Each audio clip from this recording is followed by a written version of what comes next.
Hello दोस्तों, आज हम इस वीडियो में आप सभी के सामने बात करने जा रहे हैं एक ऐसी क्रांतिकारी घटना की जिसने पूरी दुनिया और एआई की दुनिया को हिला के रख दिया है। जी हाँ दोस्तों, आज हम बात कर रहे हैं दुनिया के पहले एआई बच्चे की जिसका जन्म मैक्सिको में हुआ है। क्या आपने कभी सोचा था एआई ना सिर्फ हमारे मोबाइल और कार को स्मार्ट बनाएगा कि एक नए जीवन को जन्म देने में भी मदद करेगा। तैयार हो जाइए दोस्तों, इस वीडियो में हम आपको बताएंगे कैसे मैक्सिको में एआई के द्वारा रोबोटिक्स ने मिलकर इतिहास रचा है, क्यों यह घटना भविष्य को हमेशा के लिए बदल सकती है।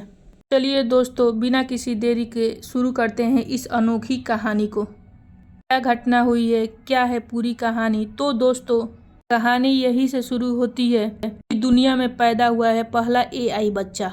ये पूरे मामले को हम आसान भाषा में समझते हैं। दोस्तों, मैक्सिको में एक महिला की आईवीएफ प्रक्रिया को पूरी तरह एआई और रोबोटिक्स के मदद से अंजाम दिया गया। तो दोस्तों, आइए आईवीएफ की प्रक्रिया को हम समझते हैं जो एआई के द्वारा किया गया है। तो दोस्तों, ये जो आईवीएफ की प्रक्रिया है यह कोई नई प्रक्रिया नहीं है, सदियों पुरानी प्रक्रिया है। ये उन दंपतियों के लिए उपयोगी है जिनके पास बच्चे नहीं हैं, तो आईवीएफ की मदद से बच्चे पैदा कर सकते हैं। इसमें मुख्य रूप से 5 स्टेप होते हैं।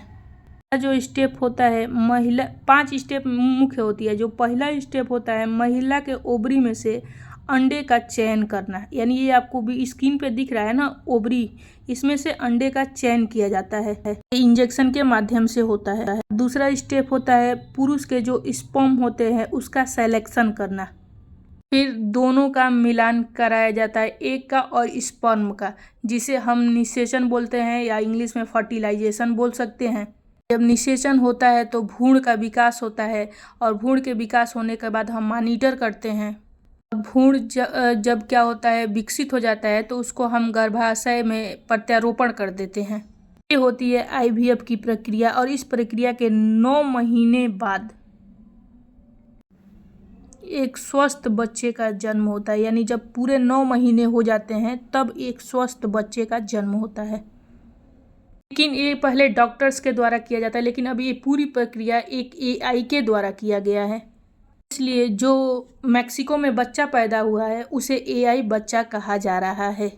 पहले जो ये प्रक्रिया थी डॉक्टर के द्वारा की जाती थी। दोस्तों, अब हम जानेंगे कि एआई की भूमिका इसमें क्या रही है। दोस्तों, आईवीएफ की इस पूरी प्रक्रिया में एक अत्याधुनिक एआई सिस्टम और रोबोटिक आर्म्स का उपयोग किया गया है, जिसे इस तरह ट्रेंड किया गया है कि वह सही समय पर सही कोशिका का चयन कर सके। दोस्तों, ये पहली बार है जो आईवीएफ की जो प्रक्रिया है वो एआई के द्वारा संपन्न किया गया है। दोस्तों, जो ये आईवीएफ की जो प्रक्रिया है ना, अभी तक जो है ना आईवीएफ की जो प्रक्रिया है स्क्रीन पर लिख रहे हैं वो डॉक्टर्स के द्वारा किया जाता था। ये प्रक्रिया जब इंसानी डॉक्टर करते थे तो उनको कई प्रकार की समस्याएं सामने आ जाती थी। बहुत ज़्यादा समय भी लगता था। भी जरूरी नहीं होता था कि हर बार आईवीएफ की जो प्रक्रिया है वो सही ही हो जाए। बहुत ज़्यादा फेल भी होती थी यह प्रक्रिया। लेकिन जब एआई ने दखल दिया दोस्तों, बहुत ज़्यादा सुधार यहाँ पर देखने के लिए मिला। ये सारे स्टेप देख सकते हो। वैसे तो आईवीएफ जो होता है उसमें 23 स्टेप होते हैं। जो मुख्य 5 स्टेप है हम उनकी बात इसमें करेंगे। जो पूरे आपको 5 स्टेप दिख रहे हैं ये पूरे स्टेप एआई ने संपन्न किया है। एआई ने क्या किया, महिला की ओवरी में से एक का चयन किया।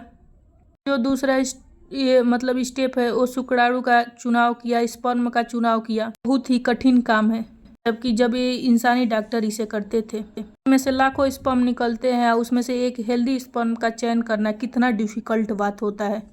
एआई ने इस काम को मिनटों में कर दिया। अब दूसरा स्टेप भी एआई ने चुटकियों में करके रख दिया। एक और स्पर्म का कंटेंट कराया जिसको हम फर्टिलाइजेशन बोलते हैं। फर्टिलाइजेशन भी एआई ने किया। अगला स्टेप आ जाता है आपके भ्रूण के विकास को मॉनिटर करना, जो ये भी काम एआई ने किया। इसमें भी पहले डॉक्टरों की बहुत ज़्यादा समस्याएं आती थी। भ्रूण का विकास होता है तो उसमें सबसे ज़्यादा देखा जाता है किसी प्रकार का कोई इन्फेक्शन तो नहीं हो रहा है, तरीके से भ्रूण का विकास हो रहा है कि नहीं हो रहा है। भ्रूण के विकास को भी मॉनिटर एआई ने ही कर दिया। जो हम बोले एक रोबोटिक आर्म, इसने क्या किया, भ्रूण को महिला के यूटरस में तो हम बोलते हैं गर्भाशय में प्रत्यारोपण कर दिया।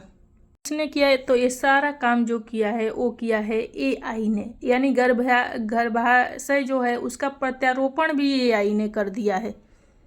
सारा काम एआई ने किया है। पूरी प्रक्रिया के 9 महीने के बाद एक हेल्दी बच्चा पैदा हुआ है, जिसको हम एआई बच्चा कह के पुकार रहे हैं। दोस्तों, ये पूरी प्रक्रिया के 9 महीने बाद दुनिया के पहले एआई बच्चे का जन्म 11 अप्रैल 2025 को मैक्सिको के ग्वाडलजारा शहर में हाफ आईवीएफ क्लिनिक में हुआ है। दोस्तों, और ये काम किसने किया है तो हम बता दें दोस्तों, ये कमाल की है। एक हॉस्पिटल है, एक क्लिनिक है, इसका नाम है न्यू होप फर्टिलिटी क्लिनिक। ये कहाँ पे है? मैक्सिको के ग्वाडलजारा में। ग्वाडलजारा मैक्सिको का ही एक शहर है। तो हम बात करें ये घटना क्यों है ऐतिहासिक। इस घटना को ऐतिहासिक इसलिए कहा जा रहा है क्योंकि पहली बार है जबकि एआई ने मानव जीवन के निर्माण में सीधा योगदान दिया है। आईवीएफ की प्रक्रिया में सटीकता और सफलता दर में वृद्धि होगी इसमें। और दोस्तों, यह टेक्नोलॉजी उन लोगों के लिए उम्मीद बन सकती है जिनके लिए पारंपरिक आईवीएफ कारगर नहीं रहा है। इनके लिए आईवीएफ जो था बार बार फेल हो जा रहा था, इसके लिए ये तकनीकी सफल हो सकती है।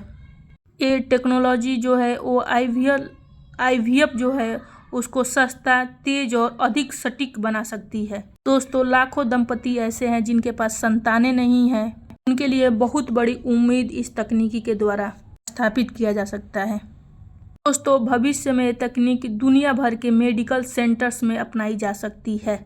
तो इस एआई पे नैतिक प्रश्न भी खड़े हो सकते हैं, तो आइए उस नैतिक प्रश्न को हम देखते हैं। क्या क्या नैतिक प्रश्न बनते हैं, आइए हम देखते हैं। हालांकि ये तकनीकी क्रांतिकारी है, लेकिन इसके साथ कई नैतिक प्रश्न भी खड़े हो रहे हैं। पहला जो है, क्या एआई जो है उसे जन्मे बच्चे को हम पूरी तरह मानव मानेंगे? तो हाँ जी, बिल्कुल हम मानव मानेंगे। मानव मानना पड़ेगा क्योंकि दोस्तों एआई ने केवल स्टेप्स जो होते हैं वो पूरे किए हैं। ये सारे स्टेप जो है अभी तक मानव के द्वारा किए जाते थे, एआई ने कर दिया। प्रश्न है, क्या ये तकनीकी अमीरों के लिए ही सीमित रहेगी? फिलहाल ये अमीरों के लिए ही होगी, लेकिन बहुत जल्दी ये तकनीकी गरीबों के लिए भी हो सकती है, क्योंकि एआई जो है वो बहुत जल्दी ही क्रांति लाती है। हर देश के बड़े शहर में तकनीकी बहुत जल्दी देखने के लिए मिल सकती है। अब इसमें तीसरा जो प्रश्न बनता है वो है, और क्या भविष्य में इंसान की भूमिका प्रजनन में पूरी तरह खत्म हो सकती है? तो दोस्तों, अगर जो देखा जाए, मतलब जो तीसरा प्रश्न आपका कह रहा है कि और क्या भविष्य में इंसान की भूमिका प्रजनन में पूरी तरह खत्म हो सकती है, तो हमें नहीं लगता है कि ये खत्म हो सकती है। तो इन सभी सवालों पर जो वैज्ञानिक है, जो नीति निर्माता है और जो समाजशास्त्रीय गहन मंथन कर रहे हैं, मंथन करना इस सवालों पे अच्छी बात है। हम लोग भी मंथन कर सकते हैं और मंथन करने के बाद ही मैं इस वीडियो को आप सभी के सामने लाई हूँ। दोस्तों, ये था एआई से जन्मे दुनिया के सबसे पहले बच्चे की कहानी।